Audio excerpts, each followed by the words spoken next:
حضور نے فرمایا جو عالم دین ہوتا ہے اللہ تعالیٰ اس کے اندر سے دو چیزیں نکال دیتا ہے، دو چیزیں اس کے اندر سے نکال دیتا ہے۔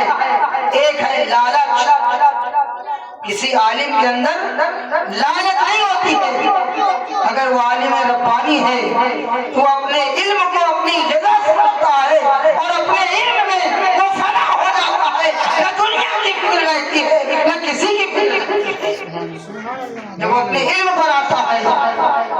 اور دوسری بات ہے کبھی اس کے اندر خواہشات نفس نہیں آتی، یعنی وہ کبھی یہ نہیں سوچتا ہے کہ میں اچھے بنگلے میں رہوں، اچھی بلڈنگ میں رہوں، بس کہ اس کے دل میں یہ خواہش ہوتی ہے مولا میرے محبوب کی امت صحیح راستے پر چلے، میں ایسا کام کرتا رہوں۔ آپ نے دیکھا ہوگا علماء کرام کی زندگی بڑی کٹھن ہوتی ہے، لیکن اللہ کا شکر ہے اور بے پناہ احسان ہے کہ جب وہ نوازتے پر آتا ہے قرآن کہتا ہے وَتُعِزُّ مَن تَشَاءُ وَتُذِلُّ مَن تَشَاءُ، اللہ جسے چاہتا ہے عزت دیتا ہے اور جسے چاہتا ہے ذلت دیتا ہے۔ اعلیٰ حضرت فرماتے ہیں بے نشانوں کا نشان مٹتا نہیں، مٹتے مٹتے نام ہو ہی جائے گا۔ ہم اپنے نام کے لیے نہیں بلکہ ایک عالم دین، دو عالم دین الحمدللہ ہمارے گاؤں میں جنہوں نے علم دین کو سیکھا، اللہ تعالیٰ ان کے علم برکتیں عطا فرمائے اور ان کو دین کی خدمت کرنے کی اور ہم سب کو دین کی خدمت کرنے کا توفیق عطا فرمائے۔ ایک واقعہ میں آپ کو بتا دوں عالم اور عابد میں کتنا فرق ہوتا ہے۔ ایک دن شیطان نے سمندر میں تخت لگایا اور کہا اپنے چیلوں سے کہ جاؤ پوری دنیا میں پھیل جاؤ اور سب کو بہکاؤ۔ سارے شیطان آ گئے، بہکانے لگے، سب نے بہکایا اور جب شام کو اس نے پھر تخت لگایا تو سارے اس کے چیلے چپاٹے پہنچے اور سب نے اپنی اپنی بات بتائی۔ کسی نے کہا میں نے چوری کرا دیا، کسی نے کہا میں نے غلط کام کرا دیا، کسی نے کہا میں نے ماں بیٹی میں جھگڑا کرا دیا، بہت ساری چیزیں گنائی۔ ابلیس نے سب کو شاباش کہا، لیکن ایک شیطان آیا، اس نے کہا کہ میں نے ایک بچہ اسکول جا رہا تھا، مدرسے جا رہا تھا، قرآن لے کر جا رہا تھا، میں نے اس بچے کو روک دیا۔ شیطان خوش ہو گیا، کہا تم نے بہت بڑا کام کیا ہے، آؤ میرے تخت پر بیٹھ جاؤ۔ تخت پر بٹھا لیا۔ شیطانوں نے اعتراض کیا کہ اتنا چھوٹا سے بچے کو اس نے روک دیا تو تم نے جو ہے اس کو تخت میں بٹھا لیا۔ شیطان نے کہا چلو میرے ساتھ۔ ابلیس سب کو لے کر گیا کہ ایک اللہ کا برگزیدہ بندہ اللہ کی مسجد میں عبادت کر رہا ہے، اس کا کامی تھا صرف نماز پڑھنا، 24 گھنٹہ وہ مسجد میں بیٹھا رہتا تھا، لیکن چونکہ عالم نہیں تھا، شریعت کا علم اسے نہیں تھا، اللہ کی وحدانیت کا علم نہیں تھا۔ شیطان نے کہا دیکھو یہ شیشی ہے، یہ بتاؤ اس شیشی میں اللہ تعالیٰ زمین و آسمان کو بھر سکتا ہے؟ اس عابد نے کہا کہ پاگل ہو، اتنی چھوٹی شیشی اور اتنا بڑا زمین و آسمان ہو ہی نہیں سکتا، بھر ہی نہیں سکتا۔ شیطان نے کہا دیکھا تم لوگوں نے، یہ عابد ہے، اسے اللہ کی وحدانیت کا علم نہیں ہے، یہ نہیں سمجھ سکتا کہ خدا کی قدرت کیا ہوتی ہے۔ اللہ تو وہ ہے کہ زمین و آسمان کو شیشی تو شیشی سوئی کے ناکے میں سما سکتا۔ اس کا ایمان خارج ہو گیا۔ شیطان نے پھر لیا چیلوں اور چل رہا تھا۔ ایک عالم دین، عالم ربانی فجر کی نماز پڑھنے کے لیے جلدی جلدی مسجد کی طرف جا رہے تھے۔ شیطان نے پوچھا حضور ایک مسئلہ بتا دیں۔ آپ نے فرمایا نماز پڑھنے جانا ہے، میں امام ہوں، مجھے نماز پڑھنا ہے۔ کہا پھر کیا ہوگا؟ کہا ایک مسئلہ چھوٹا سے، کہا پوچھو کیا بات ہے؟ کہا یہ شیشی ہے، اس میں اللہ تعالیٰ زمین و آسمان کو بھر سکتا ہے۔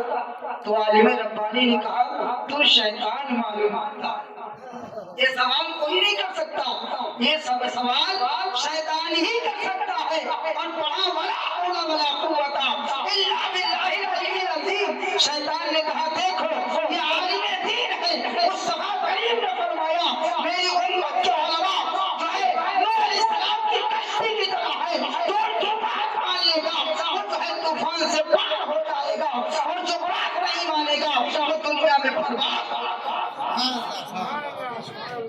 حضور کے امت کے علماء حضرت نوح کی کشتی کی طرح ہے، تو ان علماء اکرام کا دامن تھامو، یہ جو تمہیں بتائے اس کو مانو، اس پر عمل کرو، اپنی جو ہے کرتی نہ کرو کہ ہم جو کہتے وہی ہوگا، یا تو پھر خود آپ عالم بن جائیں، آپ خود عالم بن جائیں، عالم نہیں بن سکتے متعلم بن جائیں، متعلم نہیں بن سکتے کسی عالم سے محبت کرنے والے بن جائیں، محبت بھی نہیں کر سکتے تو کسی عالم کی بات غور سے سننے والے بن جائیں۔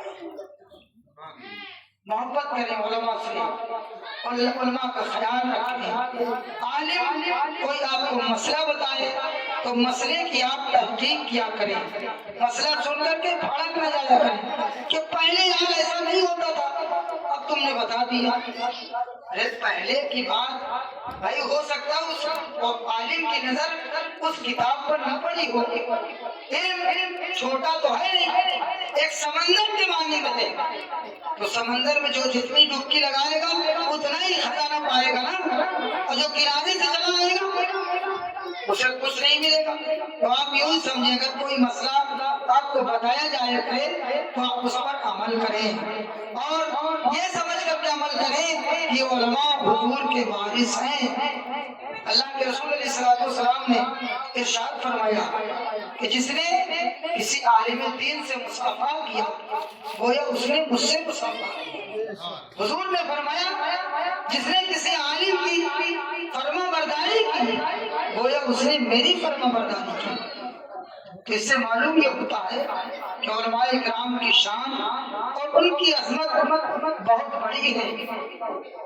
اللہ کے رسول علیہ السلام، آخری بات میں آپ کو بتا دوں، علماء تین طرح کے، کتنے طرح کے ہیں؟ تین طرح کے علماء ہوتے ہیں، اور تین طرح کی زمین بھی ہوتی ہے۔ حضور نے علم کی مثال زمین سے دی ہے، بخاری شریف کی حدیث ہے، آقا کریم صلی اللہ علیہ وسلم نے ارشاد فرمایا کہ آپ نے دیکھا ہوگا جب آسمان سے بارش ہوتی ہے ایک زمین وہ جو پانی کو اپنے اندر جذب کر لیتی ہے، پھر اس سے پودے نکلتے ہیں، اس سے سرسبز شاداب گھاسیں نکلتی ہیں، وہ گھاس بڑی ہوتی ہے، جانور اس سے چرتے ہیں، پھر ان کی نشو و نما ہوتی ہے۔ دوسرا، آسمان سے بارش ہوئی، پانی زمین میں جم گیا، جذب نہیں کیا بلکہ پانی زمین میں رک گیا، جسے تالاب کہا جاتا ہے۔ ایک زمین ہو پانی برسا نہ اس میں رکا نہ اس میں جذب ہوا، جسے بنجر زمین کہا جاتا ہے، جسے بنجر کہا جاتا ہے۔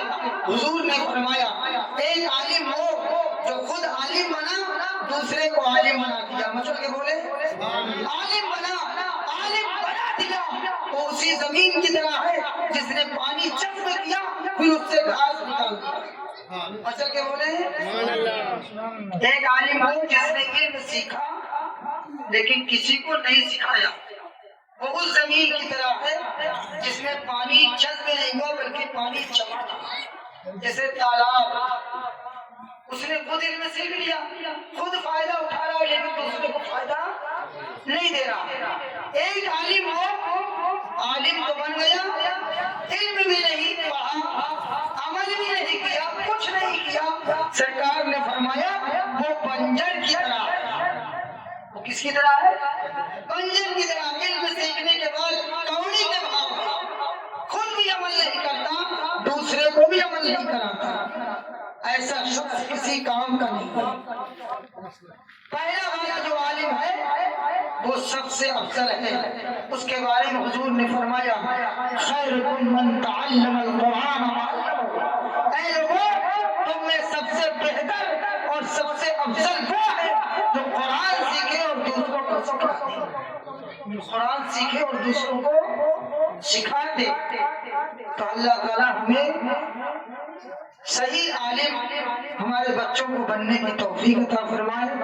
یہ بچے عالم دین بنے ہیں، اللہ تعالیٰ انہیں علم دین پر قائم فرمائے، مسلک و مذہب کی نشر و اشاعت کرنے کی توفیق عطا فرمائے۔ وما علینا الا البلاغ۔ السلام علیکم۔